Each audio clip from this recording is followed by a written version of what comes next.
انسان کے امتحان کی بات کر رہا تھا کہ یہ نہایت آسان امتحان. فَسَوْفَ يُحَاسَبُ حِسَابًا يَسِيرًا، اس کا میں آسان حساب لوں گا اس سے. تو قیامت کے دن کا یہ ہے جو میں نے آپ کو آیت بنائی، لیکن دنیا میں بھی یہ راستہ ہر اس شخص کے لیے آسان ہے.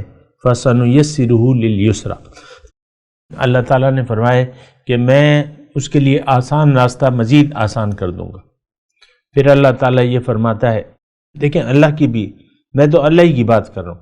اللہ تعالیٰ یہ فرماتا ہے کہ ما جعل علیکم فی الدین من حرج، اللہ تعالیٰ نے ہمیں جس مقصد کے لیے پیدا کیا ہے وہ کرنا نہایت آسان کام ہے. اگر آپ یوم آخرت پر یقین رکھتے ہیں تو اس کے بعد آپ امتحان دینے کے لیے تیار ہو جائیں گے، کیونکہ اللہ تعالیٰ نے آپ کے لیے آخرت میں وہ نعمتیں تیار کر رکھی ہیں جن کا اس وقت آپ کوئی تصور بھی نہیں کر سکتے.